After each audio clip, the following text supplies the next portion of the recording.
자, 디지털 조선 오늘 상한가 기록했습니다. 간략히 한번 살펴볼 텐데요.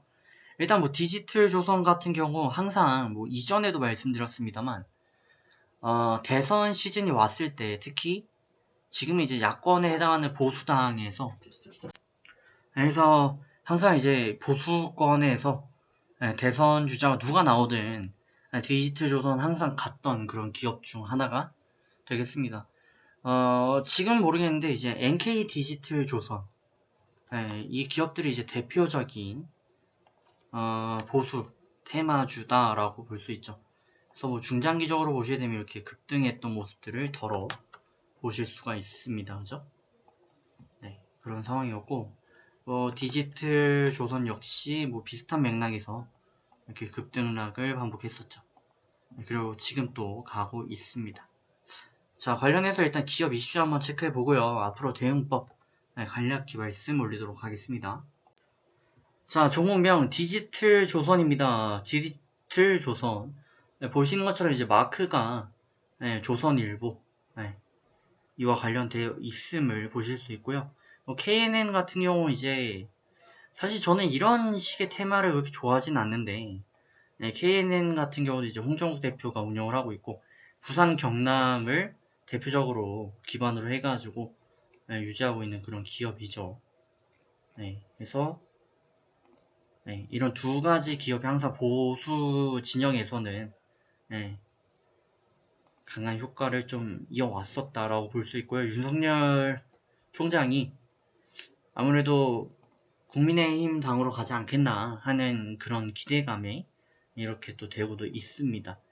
하지만 개인적으로도 좀 이제 한국 정치 진영이 좀 변하지 않았나라는 그런 생각이 좀 들고요. 뭐 청년층이 보수화가 돼서 보수를 찍는다? 이렇게 보긴 또 어려울 수 있거든요. 그리고 이게 어떻게 보면 이제 테마주라는 게 어떻게 보면 지역을 나누는 그런 테마잖아요. KNN 뭐 이런 부분이. 그게 이제 현 시점에서 그렇게 맞지는 않은데 세력들이 아직도 그런 구 진영이 좀 갇혀 있다라고 좀 보여지고요.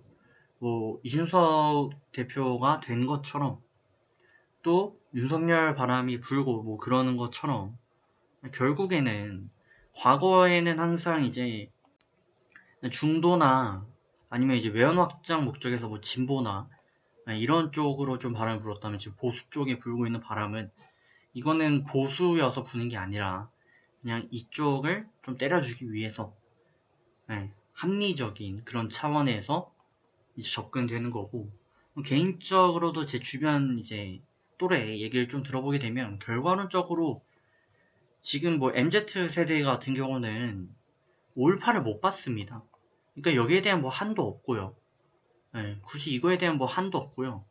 또 MZ 세대 같은 경우는 이제 노무현 대통령에 대한 향수도 별로 없습니다. 그러다 보니 실용주의적인 거죠.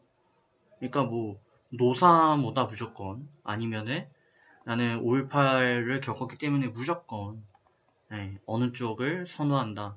아니면 박정희 향수가 있어서 그쪽을 선호한다. 이게 없다는 거죠. 그런 측면으로 봤을 때는 지금 이 이슈가 테마가 과연 어디까지 갈 수 있는 테마가 될지는 또 뭐 판세에 따라 좀 달라질 수는 있겠다라는 말씀 좀 드리고요. 다만 이제 추세적인 부분에서 저희는 대응을 할 가치가 분명히 있기 때문에 그 관점에서 좀 말씀을 드리면 지금 일단 뭐 전거래 기준으로도 시가 급등 후에 밀리고 또 개미 털고 오늘 이제 출발인데 저희는 결국에 뭐 수익만 먹으면 되는 입장에서 봤을 때는 10분봉 기준 22평이 주요한 커버링 기능을 할 가능성이 굉장히 높다라는 말씀을 좀 드리고요.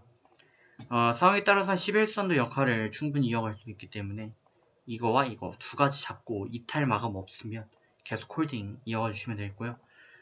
만약에 이탈 마감 나온다. 그럼 매도죠. 그리고 부근 오면 매수 가능합니다. 하지만 이탈 마감 시에는 매도 노려주셔야 됩니다. 자, 그렇게 해서 저희는 뭐 좀 더 상세히 들어가면 끝이 없습니다. 해서 추세적인 부분에 우선해서 대응을 이어보면 좋겠다라는 말씀 드리도록 하겠습니다. 자, 그럼 좋은 결과 만들어 가시길 바라겠습니다.